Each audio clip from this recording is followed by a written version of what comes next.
ഇത്തവണ ICC വനിതാ cricket ലോകകപ്പ് ടൂർണമെന്റ് നിയന്ത്രിക്കുക വനിതകൾ മാത്രമായിരിക്കും. ചരിത്രത്തിലാദ്യമായാണ് ഏകദിന ടൂർണമെന്റ് വനിതാ അമ്പയർമാർ മാത്രം നിയന്ത്രിക്കുന്നത്. ഭാരതത്തിലും ശ്രീലങ്കയിലുമാണ് ഇത്തവണ ലോകകപ്പ് മത്സരങ്ങൾ നടക്കുക. 2022 ബർമിംഗ്ഹാമിൽ നടന്ന കോമൺവെൽത്ത് ഗെയിംസിലും 2 ICC വനിതാ T20 ലോകകപ്പുകളിലും സ്ത്രീകൾ മാത്രമുള്ള മാച്ച് ഒഫീഷ്യൽ പാനലുകൾ ഉണ്ടായിരുന്നെങ്കിലും വനിതാ ലോകകപ്പിന്റെ ചരിത്രത്തിൽ ആദ്യമായാണ് വനിതകൾ മാത്രമായി മത്സരം നിയന്ത്രിക്കുന്നത്.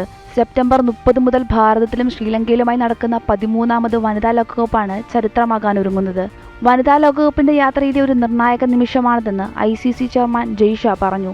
പൂർണ്ണമായും വനിതാ മാച്ച് ഓഫീസർമാരുടെ ഒരു പാനലിൽ ഉൾപ്പെടുത്തുന്നത് നാഴികക്കല്ല് മാത്രമല്ല, ക്രിക്കറ്റിലുടനീളം ലിംഗസമത്വം മുന്നോട്ട് കൊണ്ടുപോകാനുള്ള പ്രതിബദ്ധതയുടെ പ്രതിഫലനം കൂടിയാണെന്നും അദ്ദേഹം വ്യക്തമാക്കി. 14 അമ്പയർമാരുടെ ഗ്രൂപ്പിൽ Claire Polosak, Jacqueline Williams, Sue Redfern എന്നിവരും ഉൾപ്പെടുന്നു. Trudy Anderson, Shandre Fritz, JS Lakshmi, Michelle Pereira എന്നിവർ ഉൾപ്പെടുന്നതാണ് മാച്ച് റഫറി പാനൽ. 2025 വനിതാ ലോകകപ്പിലേക്ക് ഉറ്റുനോക്കുമ്പോൾ ഈ ചരിത്ര നിമിഷം അടുത്ത തലമുറയിലെ ക്രിക്കറ്റ് ആരാധകരെയും ഉദ്യോഗസ്ഥരെയും ചാമ്പ്യന്മാരെയും ഒരുപോലെ പ്രചോദിപ്പിക്കട്ടെ. സ്പോർട്സ് ഡെസ്ക്, ജനം.